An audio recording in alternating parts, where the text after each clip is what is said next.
Hey all, it is Monday, the 17th of August. I have had oh, probably the most relaxing week of my life I'd say, of the most relaxing week I've had in, I don't know, years, maybe. I've had very little to do this week. Very, very little. I have been chilling in a way that I did not know I was capable of doing, and I'm very, very happy with that. That being said, this week, pretty busy. Not like crazy busy, but pretty busy. Um, I've talked pretty extensively about this. I'm going to Norwich Games Convention this weekend. Me and AJ are leaving on Friday to go and set up, and then the con is the following day. As far as I'm aware, tickets for the con are still available. They're not very expensive. It's maybe 20 quid, I think. I don't remember off the top of my head. It's a pretty good con. Like, it's a decent mid-sized con. If you live in like East England, um, or if you live in London, because getting there is not horrifically expensive. Like, if you can get the train out there pretty easily. Um, it is well worth it. I would recommend it. It's a really good con, and not just because I'm going to be there. There will be other people doing stuff there as well. Um, Me and AJ. AJ has like a couple bits that she's finishing at the minute, but like she will be done with that by Wednesday. All of our physical books have arrived. Got our Mixam prints, and they look great. They look really, really good. We made some. I definitely made some decisions about like.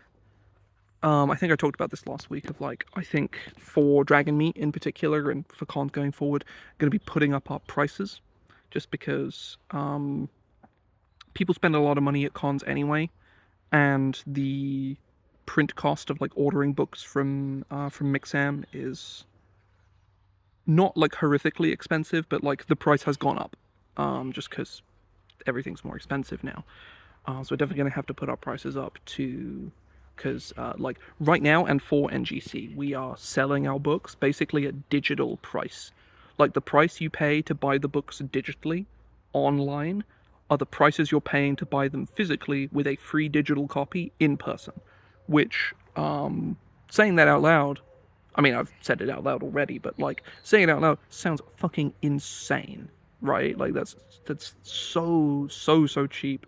And for a lot of the books, it doesn't really like it doesn't eat into our profits that much. But for like some of the ones we just ordered, is actually like, like for the shorter books, Atop the Dragon Summit and The Spire That Sinks, at their sort of current sort of physical, price point we're going to be selling them at NGC, we're only really making like a couple of pounds off of every sale, which is like that's not great, right? Like that's not great. Um, Ultimately speaking, lessons learned. We will change things for Dragon Me. Um, yeah, not like a, like that's kind of what we're thinking. But yeah, that's kind of where we're at with that. Pretty excited for NGC. I'm All of my kind of anxiety of having a million things to do was quelled when I did it in like 3 days, which was great. And yeah, I have just been big chilling this week. I've been doing a lot of world building on that setting I've been talking about. Some very interesting challenges. I'm very, very happy with what I have right now. I was just working on it this afternoon. And every time I sit down to write for it, I end up spending like way more time. It cries loud as hell. I end up spending way more time on it than why are the birds so loud? What the fuck? I end up spending way more time on it than I mean to, and it eats into me doing other things. But I have so little going on right now. It's great. So it doesn't really matter. I'm really, really enjoying working on this setting. It's really cool. Very much looking forward to running it. Oh, there's a wasp in my. Yeah, I'm gonna go stand over here. Here we go. I'm gonna stand over here now because there's wasps by my bag for some reason. I'm not quite sure why, but I'm stood here now, so everything's fine. Oh, there's another one flying around. But in yeah, like Very, very happy with where I am on that at the minute. Really, really happy with that. Why is that? What? I'm just staring at this wasp flying around my bag. There's nothing in my bag. There's like a bottle of water and nothing else in there, or whatever. Who cares? Um, yeah, like I have. There's not really much to say about the world building things. I can't really talk about it. People who are going to be playing in that setting may well watch this, and I can't really like. I mean, I could just tell them to fuck off and talk about it, but like, whatever. It's not a tremendously interesting topic. In terms of one-page adventures, I don't remember if I'd finished To Meditate on a Nightmare last week, but it is done. I'm pretty happy with it. I'm like thumbs up. I like this. Kind of happy with it. I think it's good. I think it's interestingly structured. I think it's got a lot of cool things going on in it. Just broadly, I'm generally very happy with it. I tried very shortly after finishing it, generating using the same method a new dungeon, and I did it very late of an evening. And what I came out with, I wasn't happy with because it ended up being basically the same premise. Oh, God. God damn it, wasps everywhere. I don't know where they're coming from. God damn, there's like, ugh, fuck. There must be a nest somewhere relatively nearby. Like, I can't hear them broadly, but like, there's probably one like over there somewhere or something. I don't know. But Christ. Yeah, I wasn't happy with the sort of version that I ended up with. Like, I just wasn't. I didn't like it. It felt way too similar to the one I'd just done. So I was planning. I got caught up in world building stuff, but I was planning on coming, sort of generating a new one. Like this method that I have that I really, really like. Like it's not perfect, you know. Like it's it isn't perfect, and I knew that. I was like 100%. I want to try and use the method again. I want to try some other methods as well. Yeah, I'm going to try coming up with something else tonight. I was hoping to do it this afternoon, but I got so caught up in world building stuff that I just didn't. What else is in my notes? Hang on, I actually got to look at my notes. Oh, yes, there's a couple other bits. So, post NGC, probably most likely, like, I'll probably talk about this more next time. I imagine the next one of these will just be a post-mortem on NGC and bugger all else, but one of the things I want to work, I've got two things I want to start on in late August, sort of September time, is AJ's going to be starting on art for my next big adventure release, Bargaining with the Beast. I'll be doing playtests for that as well, most likely. And then from there, I will be writing my next big adventure. It is a hex crawl. It doesn't have a name yet. I think I've talked about it a couple of times. It's about a wyvern. It's like a lower level adventure, like the sort of in the language of most editions of D&D, is sort of 1 to 20 advancement. We're talking sort of like level 3 kind of thing. Like you could play it as a starter adventure, but like we're talking like, you know, like low level adventuring thing where the main sort of bad guy is a wyvern. And I'm hoping to have like an engaging sort of hex crawl thing. I've got some notes, but I think developing it is going to be really interesting. I'm very much looking forward to that. Playtesting it, it's going to be a fucking nightmare though, because it's going to be quite long. I'm not entirely sure what the best way of playtesting it is even going to be, so we'll see. But yeah, I am. So there is that going on. And also in September, I want to start getting Cape ready for a sort of limited release is the wrong word, but I've talked about this before, of having a sort of like bare bones version of Cape available for free, you know, with like a paid print version, because you know, you got to pay for the printing, and I would like a little bit of kickback from that, thank you very much. But the actual like physical version of the game will be pay what you want. Probably only I probably won't release it on drive through. It'll just be on RPG Trader and on itch, which I think are sort of better environments for this kind of project broadly. I imagine I very recently had an idea because I was thinking about like the playtests I've done of Cape with some of my family. I've recently been running. I've run a couple sessions now of running Cape for my sister's partner, and my teenaged brother. Um, like he is, he is a in his mid-teens, and he's only played like a handful of RPGs before and hasn't played at all in a good couple of years. Um, yeah, the where we're at, like I'm the one thing that is hitting me over and over again with Cape is just how swingy it is. How low level combat in particular is proving to be very easy and not in a way that's very interesting. And it's requiring me to put massive amounts of enemies into combats, and that in and of itself is particularly uninteresting, you know? Like, it's just not engaging.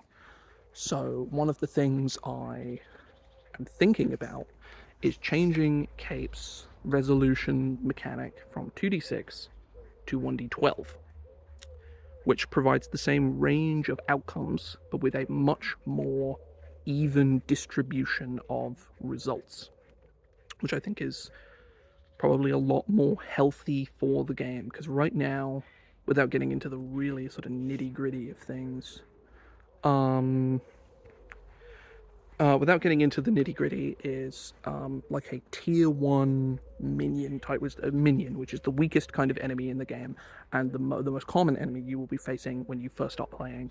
These tier one minions, they are like the basic mook enemy. Obviously, they can have different abilities and things like that, but it's like a category of enemy with they get one action. They don't get any special bonuses to their stats based on their tier. Like elite enemies have two actions and they generally have higher health. Villains are, step up beyond from that. They're named, well, they are, title characters. They're the crux of your mission, that kind of stuff. Tier 1 minions are consistently proving to be so easy to circumvent that they are actively a waste of time at the table. And not because they don't do enough damage, not because they don't have enough abilities, but because the DC for their saving throws, which, like enemies don't roll to hit in Cape, you roll to save against all of their attacks. The DCs are so low that even a player with +0 in a stat, which is typically as low as stats go in Cape, it's DC 8. And if you understand dice math at all, you know that hitting an 8 on 2d6, even with a +0, that's like a 40% success chance every single time. And then for the players who have +3 to their agility, like my brother's character, like agility is the most common save to make in the game. That's the main benefit of agility, is that it impacts your health a little bit, and it is the most common save. Like if somebody throws a punch at you, if somebody shoots you with a gun, both of those will be agility saves, and both of those things will happen fairly commonly, so it's the most common save. So if your agility is good, my brother's character has +3, which is the highest you can start with. With +3 agility, you are functionally undamageable. Like enemies basically cannot harm you at all, because you need to roll a 5 on 2d6 to beat a DC 8, which is, off the top of my head, I would wager is probably at least like 70%, like 75% chance, I believe, like 70% or something. I don't know the math off the top of my head, but something like that. It's so swingy, it's so rough that I just it sucks. It really sucks. It does. So changing to a d12, it's 2d6 creates a bell curve of probability in terms of die results, whereas rolling a single die is just you're just as likely to roll as 1 as you are a 12. 2d6, the average result is a 7. And if the lowest DC in the game, or the enemies have, is an 8, on average, players will pretty commonly beat the save because they only have to roll one higher than the average. But yeah, it's very much a maybe because it doesn't change the math of the game too much. I might bring overall DCs down like a little bit to accommodate. So maybe those tier 1 menus will have a DC 7 save now. But on a D12 with +0, it's like, oh, you know, rolling a 7 or higher, that's a straight 50-50. And even if you have +3, you need to roll a 4, which is like, that's still a 75% chance of success, but it's more graspable, you know? Like, that's kind of where I'm leaning anyway. I could change to a D20. I don't think I want to do that, though. The big downside, I think, of doing this, and I'm not going to prattle on about this for too much, but the big downside is I really like how advantage works in Cape. But I've got these fucking magpies, they're so loud. I really like how advantage works in Cape. I really, really like it.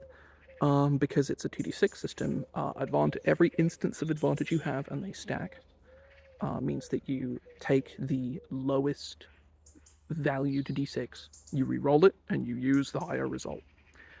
And because it's 2d6, you can have advantage too. Say you rolled like a 2 and 3. You have 2 advantage, you re-roll the 2. Oh, you rolled a 5 on your d6. Well, now the lowest one is the 3. You re-roll that, you got another 5. Congratulations, you turned your 5 into a 10 with advantage. And that's way more interesting and dynamic than just re-roll the same die multiple times. It makes advantage feel amazing, even though statistically its impact is not tremendous. You know, it's not that much different. Also makes disadvantage feel like really punishing, even though it's not that bad. But I imagine it'll make being a D12 will make disadvantage feel even worse. Like if you roll a D12, I'm probably just gonna have to change advantage and disadvantage like really drastically, because re-rolling a D12 when it's the only die you're rolling is like really punishing. Like, you know, re-roll your D12 multiple times. Like if you have disadvantage 2, which is pretty easy to have inflicted on you, you roll your D12 and then you re-roll and then you re-roll again. And it's like one of those results is going to be really low, whereas with 2d6 it's like not as bad. I think, I don't know, it certainly seems worse in my head. I don't know. That's kind of where I'm at with Cape. I think it's a very big change because it fundamentally changes a lot of things about the system, a lot of things that I liked about the system, but it also fixes what I think is the fact that the thing that makes combat kind of suck in Cape. Because if the DCs are lower, then that means that, or if enemies are net more dangerous because you can't reliably beat a tier 1 minion's DC 8 save, you know, like 80% of the, you know, every single character isn't like passing, you know, saves more than 50% of the time, you know, then it seems to me like the game will be harder, or individual enemies will be more dangerous, and thus, by proxy, you can use less enemies in fights, which in turn makes it so that fights will be shorter and more engaging, because they will be shorter and more dangerous, both of which are good. I don't want players to feel squishy and weak and miserable, but I do want them to feel the pinch in moments of danger. I want that to be the case. But yeah, that's where I'm at the minute with Cape. I'm going to test a few things and see how people feel. I'm really looking forward to getting other people who have never played or even seen Cape before to actually give it a read and to maybe play it. I think that'd be super cool. I'm looking forward to that. But yeah, I'm going to stop here because I've been staring around looking for wasps for the last 10 minutes, and I'd really rather not get stung. I've got shopping to do. So yeah, I'm gonna head off here. Hope folks have a good week and are able to get things done. I've got a good few things going on this coming week, but again, it's mostly just continuation of what I'm doing right now and just mentally preparing myself for NGC. I'm looking forward to it. but it's going to be intense. It's going to be challenging, but I am looking forward to it. So hopefully I will be back next Monday on, I would assume it is the 24th, Monday the 24th, with a post-mortem on NGC and maybe a sort of talk about whatever else I've been working on at the time. So I'm probably going to try and come up with some other one-page adventure concept in the meantime. But yeah, hope folks have a good week. I'll see you next Monday. See ya.